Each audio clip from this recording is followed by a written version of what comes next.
Welcome back to World Crisis Radio. As we were saying, those people facilitators are there to make sure that no organic mass leaders emerge, that no organic mass program can emerge. Let's set up the demands of kick out these facilitators, kick them out, send them home. Majority rules and no foundation operatives allowed. Foundation operatives should leave the demonstrations. Now, speaking of organic mass leaders, here's one. We've heard him in previous weeks. It's Eric Draitser in New York City, who has been the key man in two important teach-ins, which are providing some programmatic content to fill the void left by these facilitators. But Eric is going to give us a report now on what's going on, in particular, some new methods of manipulation, I think, that have been brought in by the Foundation people. Eric, take it away. Thank you, Webster. Okay, so what we're seeing, there's a couple of developments from this past week. Number one is we have a better system of identifying these infiltrators, the people who are trying to subvert Occupy Wall Street. I know that one thing that you always like is you want to name names, so let's name some names. First organization we have to be looking at is the Alliance for Global Justice. Okay, taking from their website, this quote in their mission statement, they say, "We envision societies which explore and implement alternatives to governments, to global financial institutions, and to multinationals which dominate, denigrate people and ecosystems." Of course, what this is a front or a facade for anarchists, right? The wreckers of these movements. The second organization which we have to be looking at, this is Food Not Bombs. I repeat, Food Not Bombs. This is a cover, right? This is another anarchist cover. These are either anarchists or anarchist sympathizers who implant themselves. Okay, this is what they do. They implant themselves within these movements using the innocuous name Food Not Bombs. They're not about food. They're not about providing something for, the greater good, or they may be on the surface. But really what they do is they are made up of buffoons. They're made up of wreckers. I have a particular one that I want to point out that people need to be aware of. It's a guy named Alexander Penley. That's Penley. This guy is about 41 years old. He claims to be a lawyer, and he claims to be affiliated specifically with the hacker group Anonymous and with WikiLeaks. Okay? These are CIA connections. You can draw a tangible link between the CIA to Anonymous, to WikiLeaks, to this guy, and to Food Not Bombs. This is one of these structures, right? One of the ways in which they're infiltrating and subverting this movement. This is crucial for people to be following. Occupy Wall Street is not in and of itself anarchist. But what is happening is they're getting these groups involved in it in order to break them apart.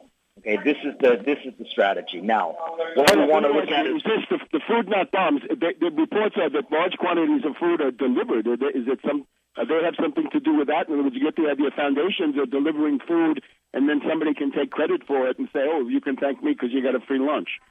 Right, and so I actually asked multiple people about these food donations, and what I'm getting is the way that they explain this away is that local restaurants, local businesses who support this movement are doing that. Now, my response to that was, yeah, but I'm seeing hand truck after hand truck after hand truck of food coming in here. I don't think that a local restaurant is going to be donating untouched, brand new packaged food. I don't think that's how it's going to work. So, but I can't speak to that specifically because it's very difficult to get tangible evidence of where that food is coming from. Now, I want to also point out another thing that I mentioned, I believe, last week, and this is the presence of military or ex-military operatives. And so I believe you have those photographs on your website, and I want to point out those two guys that you see pictured on Tarpley.net in that article. These two, I now have an eyewitness account, which I was able to verify by cross-checking. An eyewitness account of these two specifically involved in an incident. Now, I want to quickly outline this incident. So, you have a protester, and he gets sort of in a confrontation with a police officer. Not a violent confrontation, but tempers were rising. Okay, and what happens? These two guys, this guy Brendan, whatever his last name might be, with the bald head, and then this other guy with the green do-rag, they immediately run into the middle of this incident. This is what I would call containment, right? And what they do is they immediately get very rough. And who do they get rough with? They get rough with the protester, okay? They get rough with the protester, and they don't The tactic is what we have to really look at. This is not just a person who's involved in trying to handle security who might say, calm down, let's all be rational. No. This is violent and rough containment. And then the bald-headed one goes to the police officer, and he says the following. This is a quote.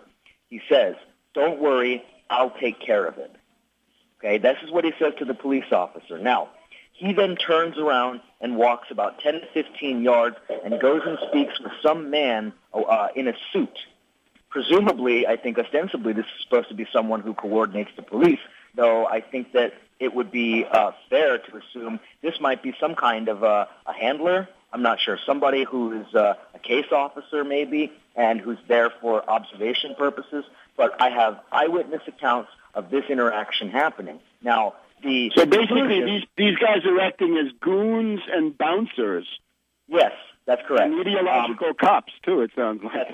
That's right. And the idea here, I think what they would tell you is, well, their job is to make sure that nothing gets out of hand. I think that what any reasonable-minded person could understand is that, no, it's actually quite the opposite. They're there to make sure that the protesters don't actually begin to talk about anything relevant.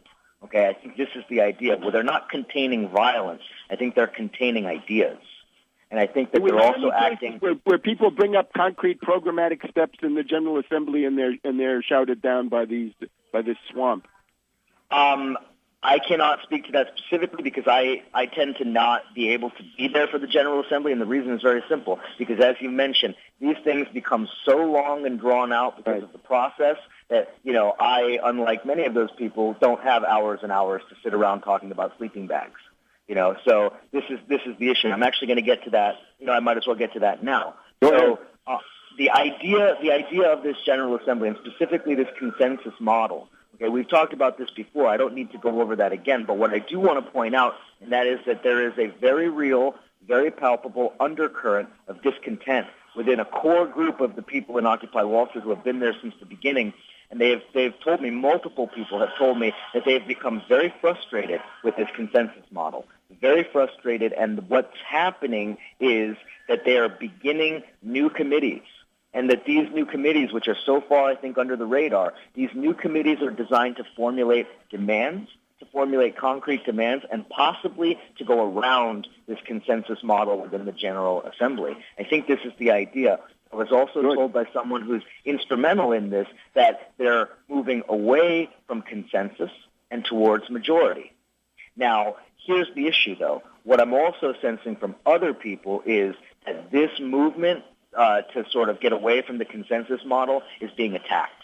It's being attacked by multiple groups or factions within Occupy Wall Street who are attempting to quash this idea. Hang on, Eric. We'll be back in just a minute on World Crisis Radio, your mass strike headquarters.